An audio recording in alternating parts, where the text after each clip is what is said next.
change of command mga kababayan ngayon sa Philippine National Police. Marking on Ayan in the po si electoral General process Mardil. and in the Philippine National Police.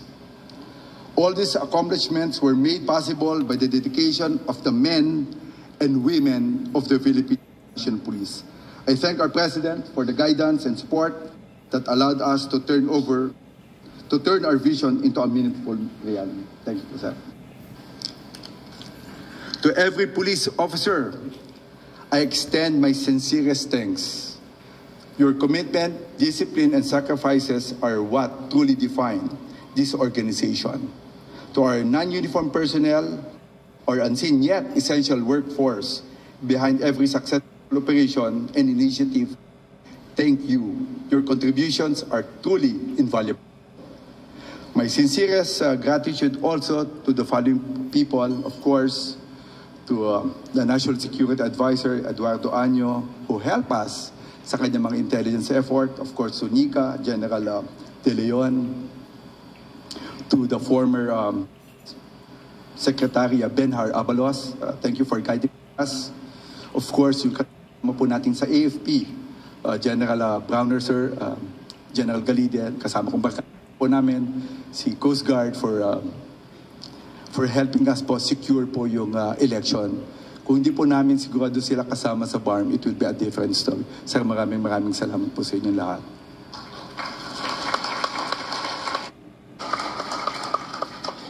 To other agencies, I will not mention all the names kasi marami po.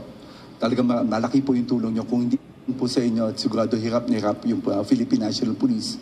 As we're talking about, sabi ko nga kay Nick Torre, kung hindi po tumulong yung mga tao dito na sinasabi ko, hindi ko lang mabanggit lahat, it will tatagal po. Sigurado 50% we will not achieve what we have done right now. So maraming salamat po sa inyo lahat.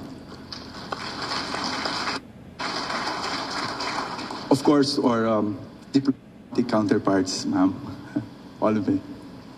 To partner agencies, to every Filipino who stood with us, thank you for believing in us, for standing, and for being part of our shared pursuit of progress. To my family, my wife Rose, and my daughter Robin, thank you for being my constant source of strength, love, inspirations. To my parents and my brothers and relatives, thank you for your all support. To my classmates and my friends, and who have walked with me throughout this journey, maraming salamat sa inyong tiwala at suporta. As I turn over the duties and responsibility of heading this organization to General Nicolas Torre III, I do so with confidence and optimism. He is a proactive, hardworking, and dedicated leader, and I'm certain that the Philippine National Police will continue to thrive under his command. General Torre, congratulations.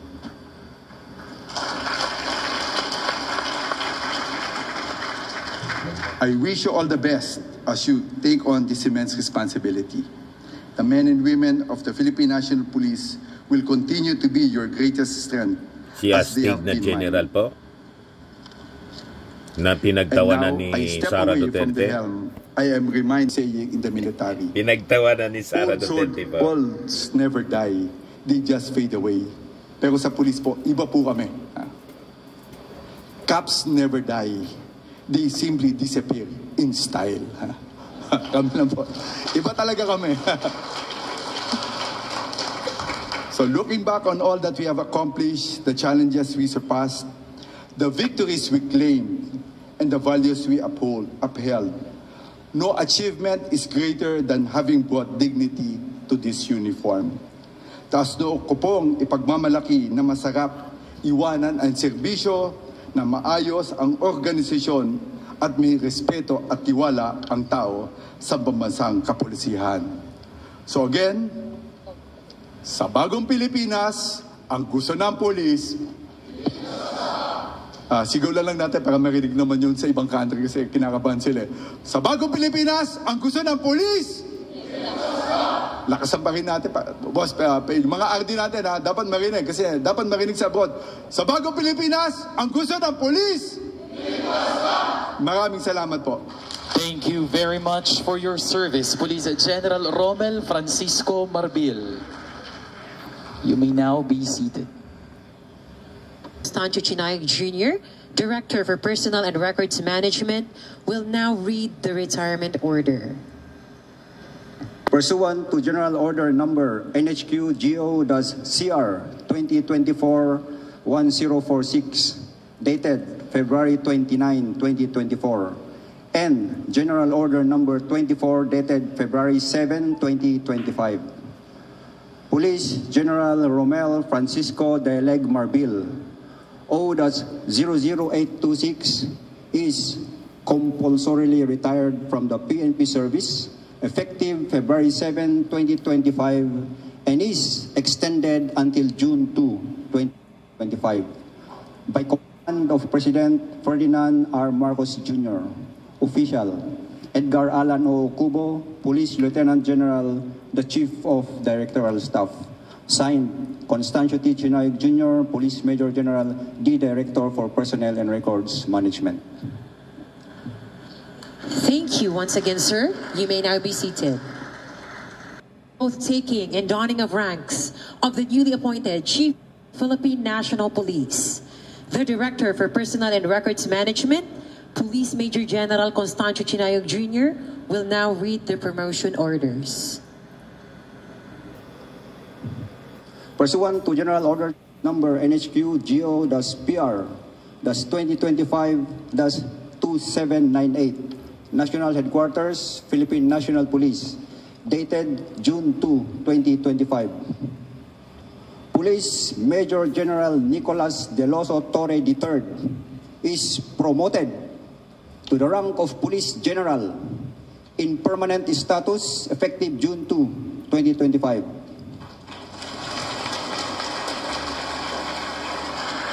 By command of President Ferdinand Romualdez Marcos Jr., Official Juanito Victor C. Remulla, Secretary, Department of the Interior and Local Government. Signed, Constancio T. Chinayog Jr., Police Major General, the Director for Personnel and Records Management. At this moment, we shall witness the oath-taking of the incoming Chief of the Philippine National Police. May we request Mrs. Patricia Jane Torre, as well as Mr. Julius Patrick, Rod Felicer, and Bert Felix Torre to join our honoree. To administer the oath is the President of the Republic of the Philippines, His Excellency Ferdinand R. Marcos Jr. Everyone is requested to rise. Very well. Please raise your right hand and repeat after me. Ako ang inyong pangalan, Ako si General Nicolas Torre III na itinalaga sa katungkulan bilang ang inyong katungkulan, na itinalaga sa katungkulan bilang Chief of the Philippine National Police, ay taimtim na nanunumpa. Natutuparin ko ng buong husay at katapatan. Sa abot ng aking makakaya. Ang mga takdang gampanin ng aking bagong katungkulan. Kalinsabay nito'y nangako ako. Sa ngalan ng Republika ng Pilipinas. Na aking itataguyod. At ipagtatanggol ang saligang batas. At tunay na mananalig at tatalima ako rito. Nasusundin ko ang mga alituntunin. Mga kautosang legal. At mga dekretong pinaiiral ng mga sadyang itinakdang may kapangyarihan. Sa ilalim ng Republika ng Pilipinas. At kusa kong babalikatin. Ang pananagutang ito. Na walang anumang pasubali. O hangaring umiwas. Kasihan nawa ako ng Diyos. Congratulations, sir. The audience may now be seated. Now witness the donning of ranks of the newly appointed Chief of the Philippine National Police. And His Excellency the President for the donning of ranks to our newly installed Chief of the Philippine National Police.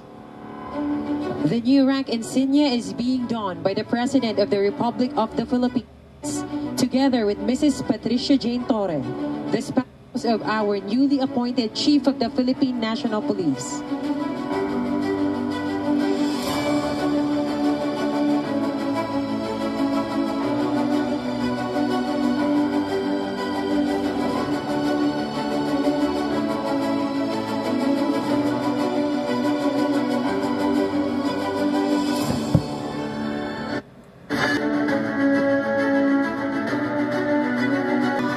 His Excellency, you may now be seated. Chief of the Philippine National Police for his inaugural speech. Ladies and gentlemen, once again, Police General Nicolas Torre III.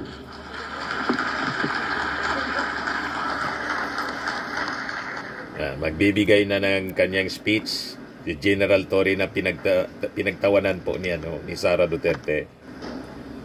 His Excellency Ferdinand R. Marcos Jr., President of the Republic of the Philippines, members of the Cabinet, led by Executive Secretary Lucas Bersamin and Secretary of the Interior and Local Government, Juanito Victor Sirimulla, sir, officers and personnel of the Philippine National Police, partners in uniform in the Armed Forces of the Philippines, members of the Diplomatic Corps, fellow public servants, friends and my family, my wife Jane, JP, RF and BF, to everyone joining us from the live stream. And allow me to greet my late father, Master Sergeant Adolfo M. Torre, 51354 PC. Ilang araw po sa inyong lahat. Today I stand before you as a public servant, humbled by the enormity of the task and inspired by the mission all of us share to serve and protect the Filipino people with integrity, courage, and compassion. To President Marcos, sir, thank you for entrusting me this responsibility, sir. This is a position of trust, and as a duly elected representative of the Filipino people, you have my full commitment, and I will abide solely by your directive, faithful service to our nation and the strengthening of the Philippine National Police. To General Romel Marbil, thank you for your service and legacy. I and the entire Philippine National Police will build our efforts and aims to steer our organization forward, grounded in unity and guided by the principles of the rule of law. We recognize that every step we take from today is built on the foundations that you have laid. And to the Filipino people, the very reason for our existence, we, the Philippine National Police, shall work harder to earn and ensure that our communities are safe, your rights are respected, and trust is earned. I believe that we are ready to deliver on your expectations as we had done in the past. At hindi ako nag-iisa. I stand shoulder to shoulder with the over 220,000 strong and dedicated men and women of the Philippine National Police, each one entrusted with holding the dignity and honor that our badge represents. As Chief of the Philippine National Police, in addition and in continuation of the legacy of General Marbil, I lead with three core pillars. Pillar number one, in compliance to the directive of the President for swift and responsive public service. We will institutionalize a 3-minute emergency response time in major urban centers, and this had been done already during my term in Quezon City in the 3-minute response time project. This is not just a benchmark, it is a lifeline. Every call for help deserves immediate attention and action. We will be present. Makikita nyo kami sa kalsada, sa komunidad, sa palengke at sa bawat lugar na kinakailangan ng ating presensya para magbigay ng kapanatagan at ng kalooban kung nasaan man ang bawat Pilipino, sila ay ligtas. To support this, we must ensure pillar number 2, unity and morale within the ranks. A divided force cannot defend a nation. Thus, we will strengthen our core from within, guided by discipline, mutual respect, and leadership by example. To our men and women in uniform, we expect the best from you in protecting others. With this expectation, we will also give you the best training, best leadership, best support, and the best opportunity to grow in this institution. Because those who are asked to give all also deserve nothing less in return. Pillar number 3, accountability and modernization. In support of the President's reform agenda and of key pillar number 1 on swift and responsive public service, we will modernize our systems, enhance our investigative and adopt innovative technologies that protect rights while ensuring order. In support of these 3 pillars, I give you these 3 promises. Una, sa buong kapulisan, nandito ako at ako ay lagi niyong kasama.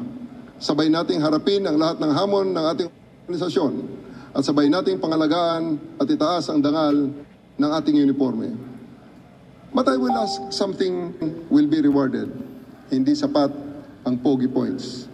We will reward those policemen who will work hard on our 3 pillars. Respond to public swiftly, unite and uplift the morale of your fellow public servants, and hold yourself and others within the ranks accountable. Real talk lamang. No need for endorsements under leadership. Appointment will be based solely on merit, and only the most competent will be entrusted with right positions in the right places. Deliver excellence in your police work. File affidavits, execute warrants, bring criminals to justice, raise your hands in front of judges and fiscals, and provide evidence against these criminals to support their conviction. And you will be recognized and rewarded. Of course, I have to reiterate that all of these actions must be done within the ambit of law, evidence-based, and rights-respecting. I challenge each and every member of the PNP to be louder than me, not only in words, but also in action. When you're doing extraordinary things for the people, you deserve to be heard and recognized. Ubanta sa pagserbisyo nga matinud-anon, magbinuligan ta sa aton ginahandom nga kalinong sa aton nga nasyon. Agtitinulong tayo amang salaknib, iti panggilan tayo. Sama-sama nating iangat ang watawat ng isang malinis at tapat na pambansang kapulisyan. Pangalawa, to our foreign guests and residents, we are happy that you have chosen the Philippines to be your second home. I promise that all of our laws apply equally to all, regardless of nationality. We are committed to upholding everyone's right, safety, dignity, including yours. Pangatlo, para sa bawat Pilipino, sa ilalim ng aking pamumuno, ang batas ay patas, ang serbisyo ay mabilis, at ang kapulisyahan ay karapat-dapat ng inyong tiwala. Hindi nyo na kailangan pang pumunta sa kung saan-saan at hindi namin kayo pagpapasapasahan at ang PNP na lamang ang inyong maging sumbungan ng inyong mga hinaing, lalong-lalo na ng paglabag ng inyong karapatang pantao. Tulungan nyo kaming tulungan kayo. We acknowledge your active partnership in creating the bagong Pilipinas we all dream of at buong puso kaming nagpapasalamat. Huwag kayong bibitaw at manatili sana kayong katuwang sa pagtaguyod ng kapayapaan at kaayusan ng ating bayan. We will strengthen our partnerships with the public so we can better understand local needs and respond to them with empathy and precision. Today, more than a beginning, it is a defining moment. Thus, let us seize it with unwavering courage, grounded in humility and a relentless commitment to serve the Filipino people with honor, excellence, and integrity. Maraming salamat po. Mabuhay ang pambansang pulisya, mabuhay ang bagong Pilipinas, mabuhay ang sambayanang Pilipino, at sa bagong Pilipinas, ang gusto ng pulis, ligtas ka! Maraming salamat po. Thank you very much. And May slogan pa po, ang gusto ng pulis, ligtas ka sa bagong Pilipinas. Ayas! To introduce our Office of the President.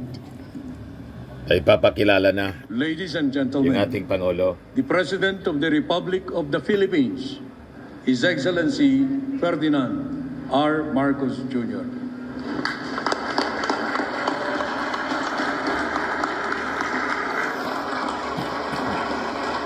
Thank you, Executive Secretary Luke Bersamin, for your introduction. Please take your seats.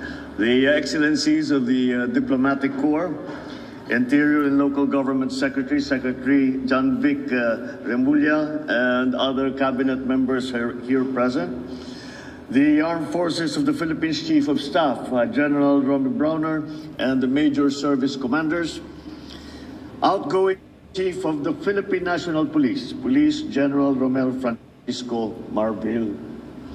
The newly installed Chief of the Philippine National Police, Police General Nicolas Torre III. Officers and civilian employees of the Philippine National Police, ang aking mga kasamahan sa pamahalaan, ang ating mga bisita na dumating ngayon, magandang araw po sa inyong lahat.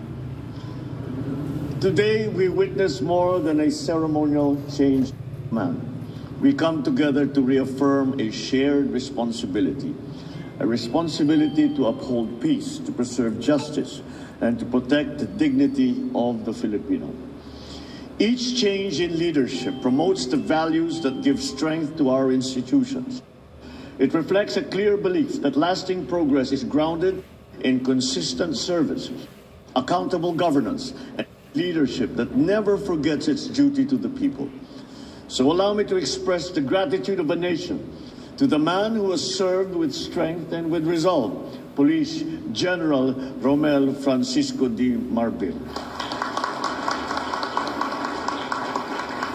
General Marbil, you led the PNP with a compass firmly set on integrity, professionalism, and respect for human rights. In your stewardship, the PNP became a more people-centered, structured, and regulated institution. You guided our officers to serve with integrity, and in doing so, you restored the people's confidence in the uniform that the police wears. In moments that tested our resilience, from disaster response to crisis management, from general public safety to the conduct of a credible and peaceful 2025 national and local elections, you showed us what a smart, capable leadership looks like. Sa ilalim ng inyong pamumuno, naging sandigan ng pamahalaan ng kapulisan na sa paghahatid ng tulong, ibigay ng proteksyon at pagtataguyod ng karapatang pamtao. Ipinakita ng PNP na walang katumbas ang buhay ng tao. Mga buhay na nailigtas, napaglingkuran at natutulungang makabangon. And for this, General Marbil, we are truly grateful.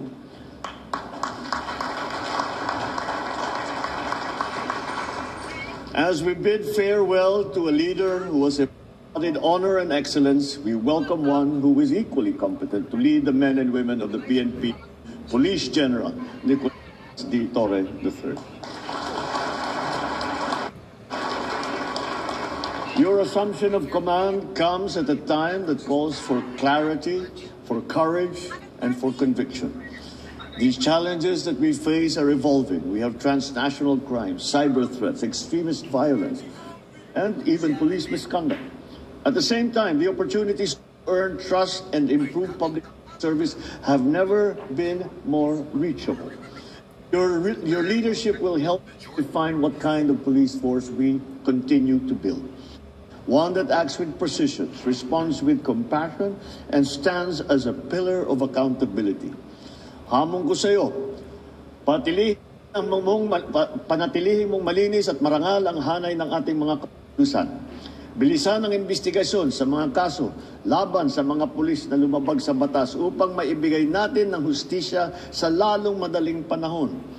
Paigtingin din ninyo ang presensya ng kapulisan sa mga lansangan. Siguruhin mas maraming pulis na umiikot sa mga kalsada at nagbabantay sa ating mga komunidad, lalo na sa lugar madalas ang krimen at kaguluhan. Kapag kailangan ng taong bayan, dapat may pulis na agad nagre-responde. Iparamdam natin sa mga Pilipino na may pulis na handang dumamay at pagtanggol sa kanila sa lahat ng oras. Sa tulong ng PIDEA, ipagpatuloy ninyo ang paglaban sa illegal na droga. Magsagawa pa rin tayo ng drug seizures at tiyakin na sasampa ng kaso ang mga drug dealer at mga drug lord. Patuloy din kayong magmatya sa ating mga komunidad para kahit ang small time ng mga drug dealers ay wala ring ligtas. Hindi dapat natatakot ang estudyante o ang mga manggagawa, motorista, magulang na maglalakad sa kalsada umaga man o gabi. Bilang alagad ng batas, inaasahan ang buong kapulisan na kumilos ng marangal, maglingkod ng katapat at maging sandigan ng ating mga kababayan. Iwasan ninyo ang paggamit ng pribilehiyo para sa pansariling benepisyo. Maging instrumento kayo sa katuwiran, kapayapaan at kaunlaran. Continue to engage with communities and partner with local governments and stakeholders. Strengthen your cooperation with all the other agencies. And above all, center every initiative on the needs, the rights, and the welfare of each Filipino. Let your badge be your daily pledge, not to command, but to serve with integrity. Let every decision uphold the law, and let every gesture reflect the quiet dignity of true public service. May the PNP become a source of hope and reassurance to every community that you protect. This change of command ceremony is a renewed promise, a clear mandate to champion peace, to serve with honor, and to move our nation forward with dignity. Together, let us shape a bagong Pilipinas where every citizen is disciplined and obeys the laws, where every police personnel is a role model worthy of trust, of respect, and where the standard of keeping our people safe is high. Maraming salamat at mabuhay ang PNP, mabuhay ang bagong Pilipinas. Thank you, Mr. President.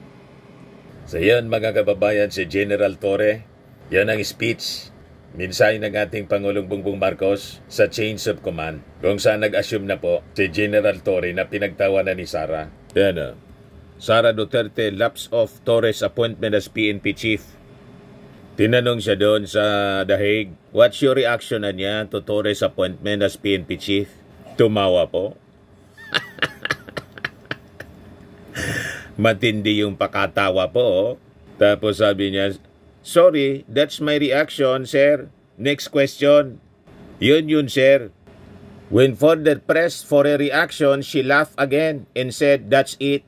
Ganon siya manginsulto, mga kababayan. Pero sabi ko nga, yung pagtawa ni Sara Duterte, cover man lang yon sa pains na kanyang nararamdaman. Sa totoo lang, inis na inis sila, galit na galit sila. Kasi si General Torre, yung nag-deliver sa kanyang tatay papuntang The Hague.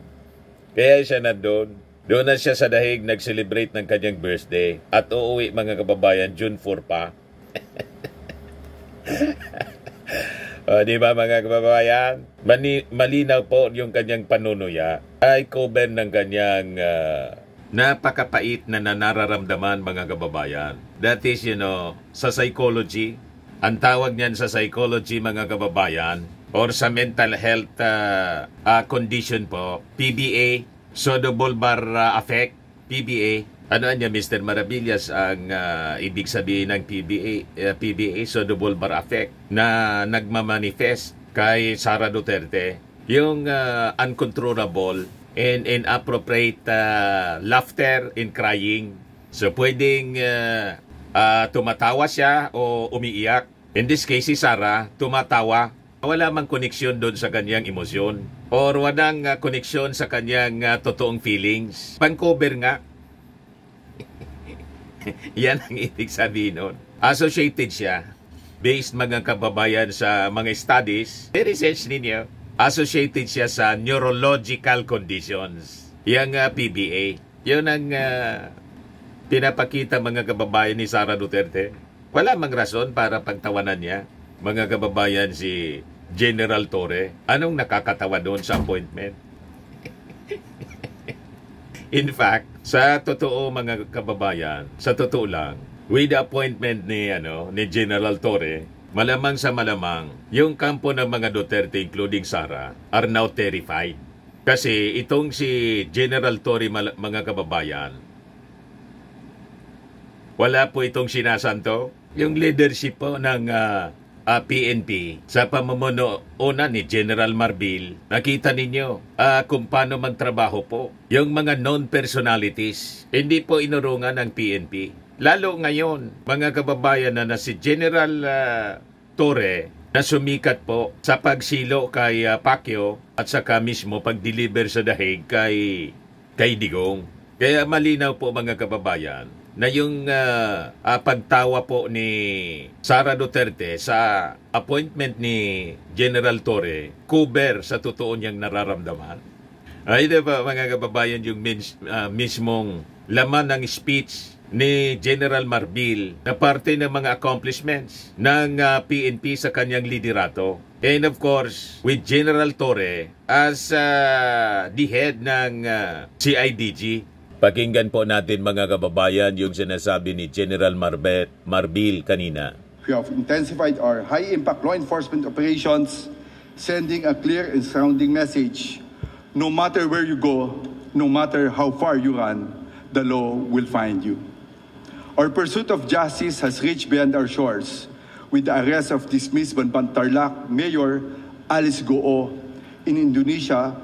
Sabi ko nga, dahil sa batas natin, walang puwang na pwede kang magtago. In my ating no crime, next, hindi po Atty. pwede Harry Roque. walang solusyon. Nothing is impossible within the Philippine National Police.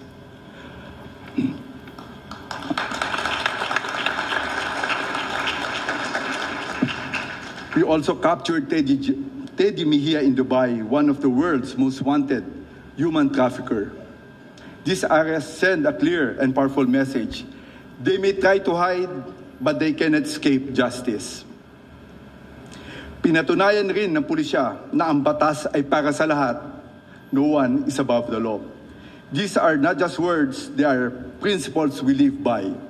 This commitment was most notably demonstrated in a high-risk operation in Davao City, which mobilizes 4,000 PNP personnel that spanned for 16 days to serve a warrant of arrest against Apollo Kibuloy and 5 others. Kasama ko po si General Nick Torre.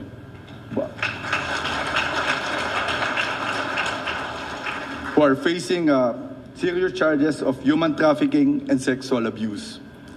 This unprecedented operation is a powerful testament that no position, no influence, and no amount of power can shield anyone from the reach of justice. The rule of law must and will always prevail. In response to the evolving threats in the digital space, we intensified our cybercrime operations, leading to the arrest of numerous individuals involved in various forms of online exploitation. We also spearheaded efforts to eradicate and shut down illegal Philippine offshore gaming operators nationwide in line with the directive of the President. So yan mga kababayan, and malamang sa malamang, sabi nga natin kanina, ang next mission ni General Torre, Astig Torre, ang pagposas mga kababayan kay Atty. Harry Roque at yung mga susunod na i-deliver na mga known personalities sa dahig. Tama ba mga kababayan? Wala itong sinasanto si General Torre, talagang astig. Basta't lumabag sa batas, mga kababayan, walang sinisino. Yan ang dapat po. Yan ang kailangan natin sa PNP. No one is above the law, sabi nga. At itong ating programa mga kababayan, atid sa inyo nitong ating mga sponsors. Firmax Framing and Lifting Cream. Pinapay po sa mga pulses in affected area. Mainam po ito sa mga pains at paninigas ng mga kaso-kasuan. Ito sa mukha naman yung application, anti-aging, Automax po siya. Ito ay Glow 60 mga kababayan. Whitening po siya. Made in South Korea. Ito naman po, Nengxia Red Mix Fruit Drink. Gawa po siya sa goji berry. May anti-cancer properties po siya. At sa mga nagana po ng malinis and spacious fitness gym, pumunta lang po kayo sa aming Colossal Fitness Gym. May Grab car rental din po kami. At bills payment po sa aming office. At saka sa mga mahilig po sa mga imported bags, manood po kayo sa live selling ni Madam Eileen Rosales sa kanyang Eileen Closet po. Pati mga shoes, ito yung kanya po. Ito yung kanyang page. Kita ninyo, napakagandang mga online selling po siya. Si Madam Eileen Rosales. At cellphone number niya po, 773-798-7816.